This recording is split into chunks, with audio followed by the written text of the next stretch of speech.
देखिए आज बात करेंगे 2024 मैथमेटिक्स का सेट 65/1/3 1-2 कर चुके हैं आप। उसमें बहुत सारे क्वेश्चन रिपीट होंगे, क्योंकि ये उसी लॉट का है इसलिए इसके भी क्वेश्चन रिपीट होने वाले हैं। तो जो रिपीट होंगे उन्हें हम आपको केवल दर्शन करा देंगे कि ये चचा हैं, और उन्हें दर्शन करने के बाद आप एज इट इज़ इसको छोड़ देंगे। और छोड़ देंगे मतलब आप अपने आप लगाएंगे इधर उधर कर, ठीक है। देखिए ध्यान से,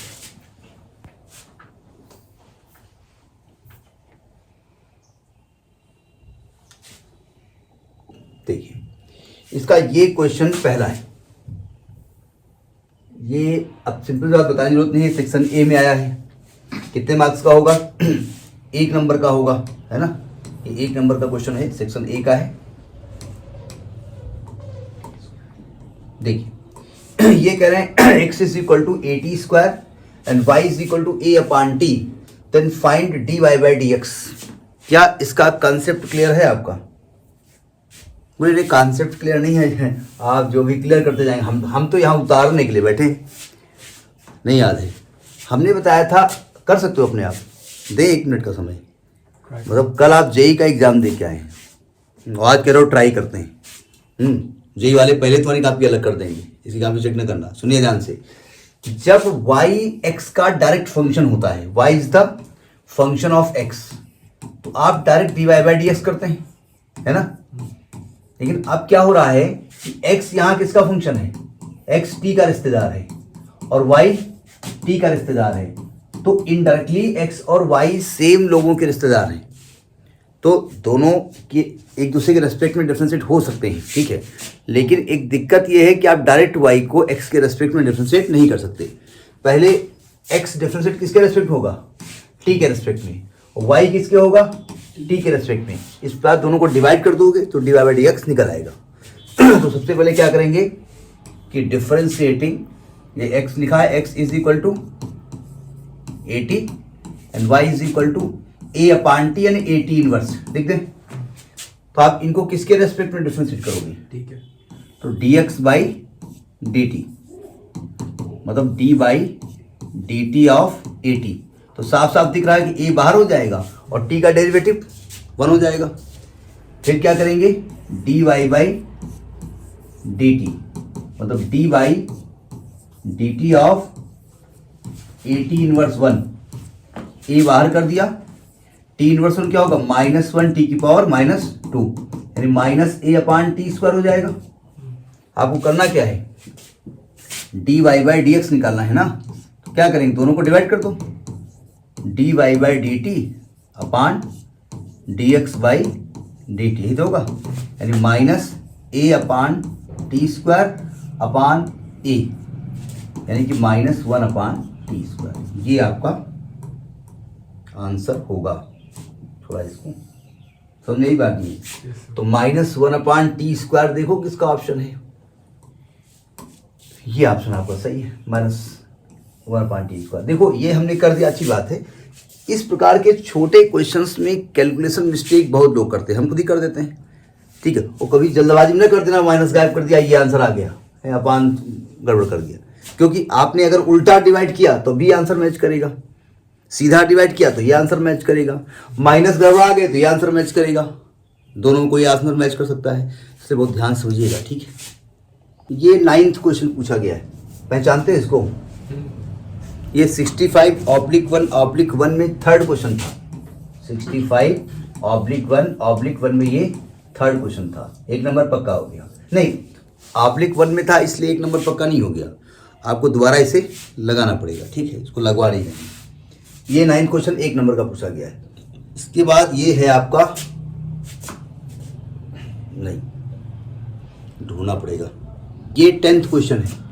ये 65/1/1 में जो पहला सेट था उसका 4था क्वेश्चन है। जब हम इसको लिख रहे हैं जितनी देर में, उतनी देर में आपके दिमाग पे फट से एक क्लिक करना चाहिए कि भाई हमने इसको लगाया कैसे था। बोले ना वो क्लिक करता, हमने ऐसे दिमाग में ऐसे ऐसे क्लिक कर जाता है। कर गया क्लिक? अगर अभी कहीं लगा दो, लगा दोगे पक्का? चलिए मान लेते हैं। 22वां क्वेश्चन है, इसके 2 पार्ट हैं, उनमें से एक करना है। कह रहा है कि check the differentiability of function F x is equal to, ये ग्रेटेस्ट इंटीजर फंक्शन का साइन है, at X is equal to -3 where this is the greatest integer. वो तो जानते हैं, ग्रेटेस्ट इंटीजर का कॉन्सेप्ट जानते हैं। क्या इसको देख करके कुछ याद आ रही है? क्या याद आ रही है? ऐसा क्वेश्चन आपने नहीं किया है ना? नहीं किया है? किया है? नहीं। वहां पर क्वेश्चन था शायद x is greater than 1 and less than कुछ था। एक मिनट देख के हम बता रहे हैं। अगर आपने देखा हो तो 65/1/2 का ये 15वां क्वेश्चन था, ऐसा ही था, सेम नहीं था, ऐसा ही था, जिसमें x is greater than 0 and less than 3 शायद था, 3 पर आपको इसकी डिफरेंशियबिलिटी चेक करनी थी, याद है? मैंने एक बार इंटीजर पे चेक किया था कोई a मान करके, और एक बार हमने नॉन इंटीजर पे चाहे 0.1 पे चेक किया था, और इंटीजर मैंने एनी नंबर माना था a, और वहां पर चेक होके आया था कि इंटीजर पर ये डिफरेंशिएबल नहीं है। यानी ये तो आपका ऑलरेडी खुलेआम इंटीजर है, इसका मतलब ये इंटीग्रेबल डिफरेंशिएबल लिखते काम चल जाएगा, क्योंकि हम पढ़ चुके हैं। जी नहीं, चेक करना पड़ेगा, उसे लिख देंगे वो आपने वहां पढ़ाया था, इसलिए नहीं है। तो देखिए ध्यान से, हम चेक करने जा रहे हैं।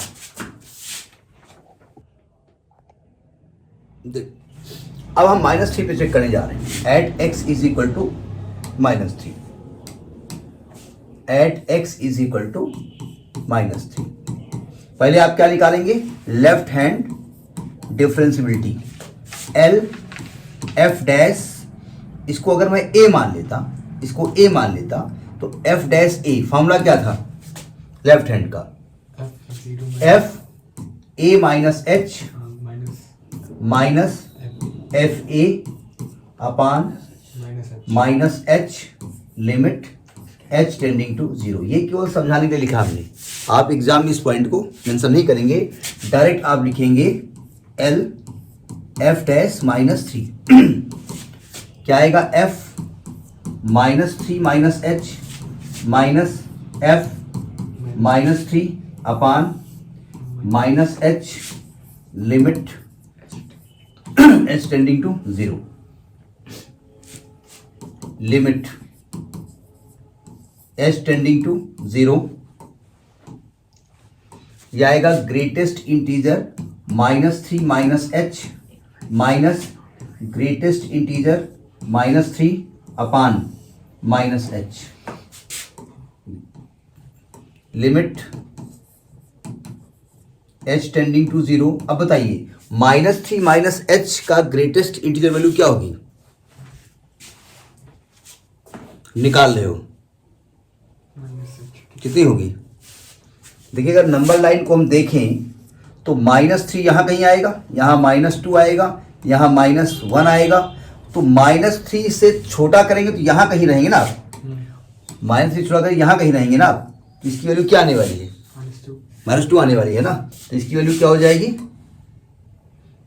-2, यानी ये वैल्यू हो गई -2 और -3 की वैल्यू क्या होगी? -3। भाई जो इंटीजर वैल्यू होती है वही लिखी जाती है ना, ये बार बार जो है ये कलर गड़बड़ कर देता है ये।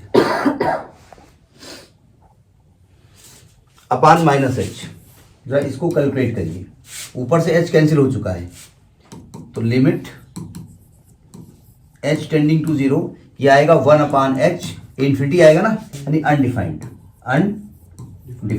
जब पहली बात आपका लेफ्ट हैंड अनडिफाइंड हो गया तो राइट हैंड अपने आप कोई मतलब नहीं रहा, ठीक है। लेकिन अगर आप चाहें तो इसको थोड़ा सा राइट हैंड निकाल देते हैं। अब मैं राइट हैंड निकालने जा रहा हूं। राइट हैंड एफ डैश किस पॉइंट पर? -3 पे क्या लिखेंगे? f -3 क्या फॉर्मूला होता है? -3 minus h -3 minus h minus f -3 upon -h, नहीं प्लस, क्या फॉर्मूला होता है?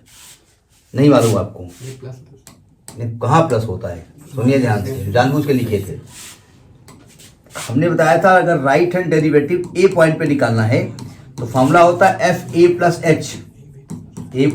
एच माइनस, मैंने आपके कहने पे लिख दिया था, upon h, limit h tending to 0। अब इसको सॉल्व किया जाए तो अब चूंकि आपको निकालना है right hand derivative at the point -3, वैसे तो प्रूफ हो गया कि अनडिफाइंड है, लेफ्ट हैंड से अनडिफाइंड है और राइट हैंड भी अगर अनडिफाइंड है तो आप कहेंगे ये तो दोनों इक्वल हो गए। जी नहीं, वो अनडिफाइंड हो गया।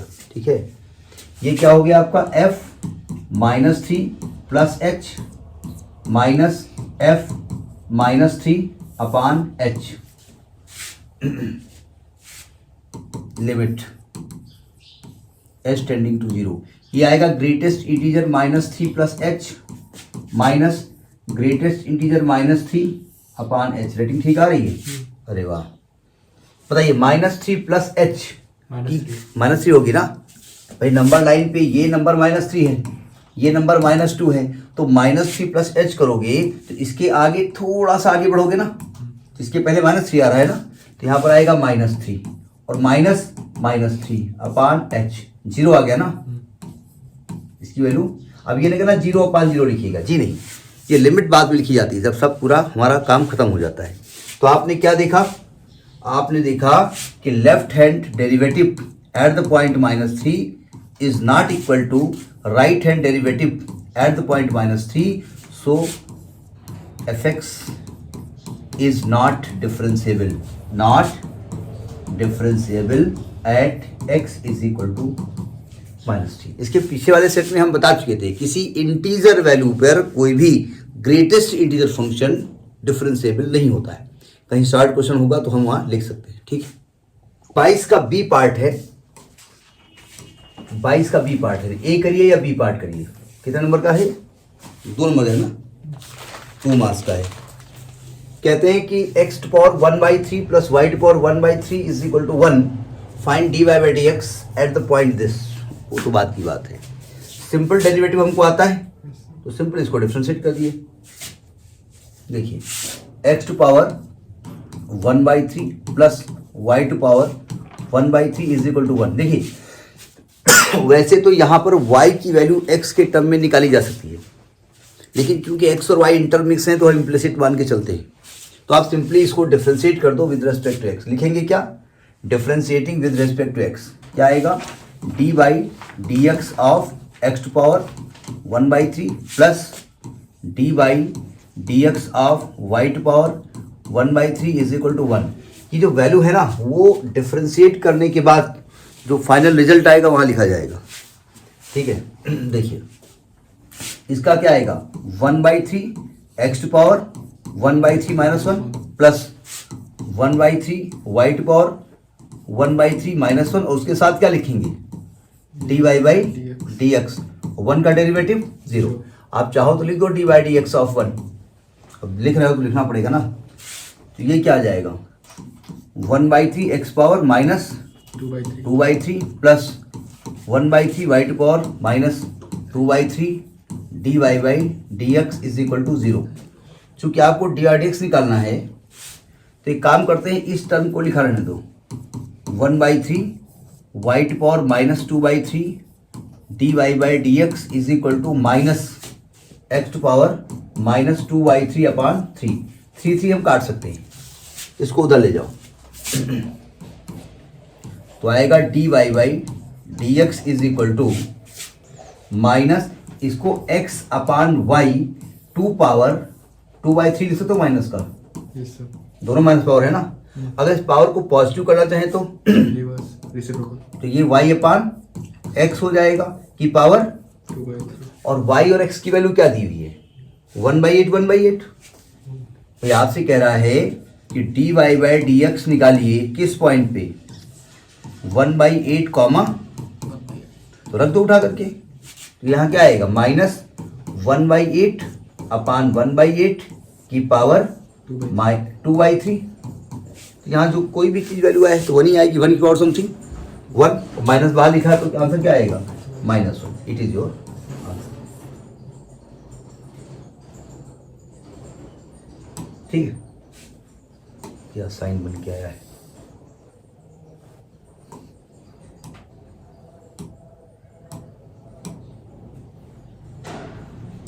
तो इतना गंदा -1 बना हुआ है, उसके ऊपर हम कवर ट्राई करें। ठीक है, लिखो, पढ़ा नहीं पा रहे हैं। ये -1 आंसर आ रहा है।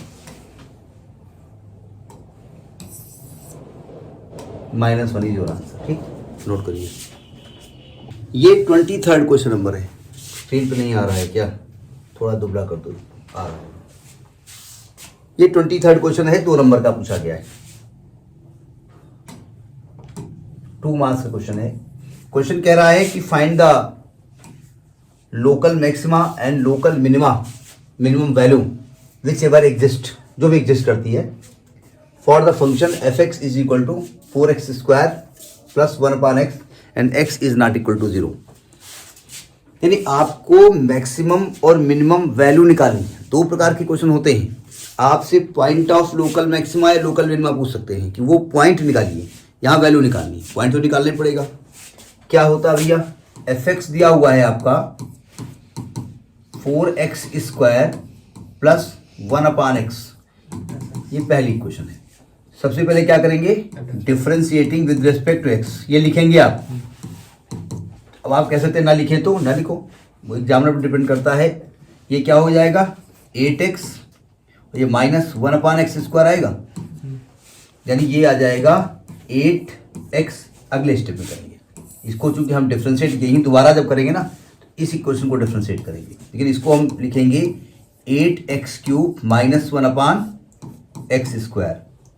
अब क्या तरीका होता है कि मैक्सिमा या मिनिमा के लिए इसके डेरिवेटिव को 0 कर देते हैं। देखो हमने आपको मैक्सिमम और minima by first derivative test बताया था। अगर वहाँ लिख करके आता है बाय फर्स्ट डेरिवेटिव टेस्ट तो लगाएंगे, अदरवाइज कोई दिक्कत नहीं। आप लिखेंगे फॉर मैक्सिमा और मिनिमा, या लिख देते हैं फॉर क्रिटिकल पॉइंट।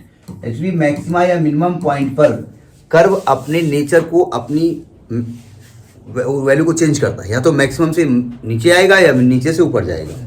तो उसके लिए क्या करते हैं, इस डेरिवेटिव को हम क्या कर देते हैं 0 कर देते हैं। ठीक है, तो इसको 0 किया आपने, यानी 8x³ - 1/x² is equal to 0। x का मान 0 के इक्वल है नहीं, कोई वैल्यू होगी, शुरुआत में कह दिया x 0 नहीं है, तो इसका मतलब क्रॉस मल्टीप्लाई किया जा सकता है। 8x³ - 1 इज इक्वल टू 0, यानी x³ is equal to 1/8। x की वैल्यू आ जाएगी क्यूब रूट, इसका क्या आएगा 1/2, इसकी वैल्यू क्या आ गई 1/2 आ गई। अब एक क्वेश्चन आप पूछ सकते हैं, भैया ये बताइए ये क्यूब है, क्यूब का मतलब x की 3 वैल्यू आएंगी। एक्चुअली 2 वैल्यू इमेजरी होंगी यहाँ पर। अगर आप इसको इधर शिफ्ट कर दो 1/8 को, और a³ - b³ का फैक्टर कर दो, a - b, एक ब्रैकेट में, एक में a² + b² + ab, और उसको आप दोनों ब्रैकेट को अलग अलग 0 करो, तो एक x की वैल्यू क्या आएगी 1/2, और अदर जो वैल्यू आएंगी वो इमेजरी होंगी, इसलिए उसको हम बात नहीं करेंगे। x की वैल्यू आ गई 1/2। अब ये तो मालूम हो गया कि कर्व 1/2 पे या तो ऐसे हुआ है या तो ऐसे हुआ है, यानी या तो मिनिमा है या तो। अब मिनिमा है मैक्सिमा, उसके लिए क्या करते हैं आप, बोले इसके लिए आप क्वेश्चन लगाते हैं, हम उतारते हैं, क्या करते हैं एफ एक्स लिख देते हैं, आंसर आ जाता है। भाई साहब इसको डबल डेरिवेटिव करते हैं, अगर ये डबल डेरिवेटिव इस पॉइंट पर पॉजिटिव आता है तो मिनिमा है, निगेटिव आता है तो मैक्सिमा है, 0 आता है तो फिर डेरिवेटिव करते हैं। याद है? बोले याद तो नहीं है, हाँ कह दे रहे हैं। अगेन डिफरेंशिएटिंग इक्वेशन 2, अगेन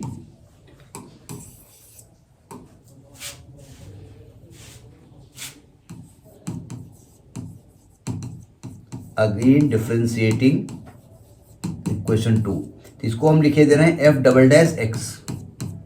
हम एक्चुअली डिफरेंशिएट ये वाला पार्ट करेंगे इस वाले से। रीजन ये है ना, अगर यहाँ करेंगे तो हमको डिवीजन रूल लगाना पड़ेगा, लिखा वही है। तो ये क्या हो जाएगा 8x का क्या हो जाएगा, 8x का x आएगा, सॉरी क्या बोल रहा हूँ 8 आएगा, और माइनस ये 1/x² है, यानी ये d/dx ऑफ x⁻² हो जाएगा। क्यों?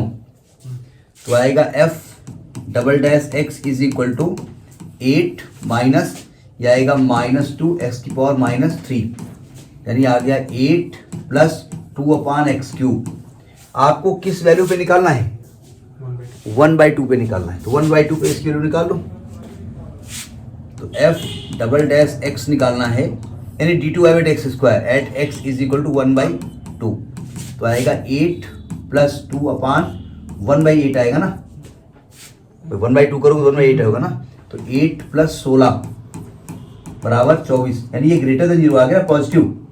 अगर पॉजिटिव आता है डबल डेरिवेटिव तो इसका मतलब क्या होता है, ये पॉइंट ऑफ मिनिमा है, पॉइंट ऑफ मिनिमा है, यानी so x is equal to 1/2 is point of minima, point of minima, यानी ये वो पॉइंट है जिस पर फंक्शन की वैल्यू मिनिमा है, यानी कुल मिलाकर कुछ ऐसा है, ऐसी सिचुएशन है, ये 1/2 है, ठीक है। अब फंक्शन की वैल्यू क्या है वो ये दिखाएगी ना, तो फॉर मिनिमम वैल्यू इस x को उठाओ और इस x को आप कहाँ रख दो, जहां फंक्शन था यहां पर रख दो, तो for minimum value, for minimum value, for minimum value, या केवल फॉर क्या लिखोगे, मिनिमम वैल्यू, तो आप डायरेक्ट fx, जो fx लिखा था ना, fx वैल्यू क्या लिखी है, 4x² प्लस 1/x में आप 1/2 रख दीजिएगा, तो आएगा 4 × 1/4 प्लस 1/1/2, कट जाएगा, 1 + 2 = 3, यानी ये जो वैल्यू आएगी, ये जो वैल्यू आएगी, ये y की वैल्यू जो आएगी वो 3 आएगी, मतलब इस पॉइंट पर फंक्शन की वैल्यू कितनी है, 3, यानी कि ये मिनिमम पॉइंट है, the point of local minima, और ये लोकल मिनिमम वैल्यू है, ठीक है। 29 का ए और बी पार्ट है, जो कि 3 नंबर का क्वेश्चन है, कुछ लग रहा है देख करके, ये रिपीट हो चुका है, और हमको था सेट 1 में भी था और सेट 2 में भी था। फिलहाल 65/1/1 जो पहला सेट था का ये क्वेश्चन शायद 27वां था, 27 का ए बी पार्ट था, 27 का ए और बी पार्ट था, कर लेंगे इसको आप। ये वाला क्वेश्चन भी जानते हैं, ट्रैफिक पुलिस वाला जो ये था ना, ये उसका शायद 36वां क्वेश्चन था, ये 36वां क्वेश्चन था, इसको पूरा दिखाने जरूरत तो है नहीं, ये पहले ये फिर बना था, ये थ्योरी थी, फिर इसका एक ये पार्ट पूछना था, एक ये पार्ट पूछना था, ये हम बता नहीं रहे हैं, ये आप पढ़ चुके हैं, ठीक है। तो इस तरीके से पूरा ये जो पूछा गया है, ये 14 नंबर का टोटल जो आपका आया हुआ है वो 14 मार्क्स का पूरा पेपर ये आया हुआ है, ठीक है। करिए इसको।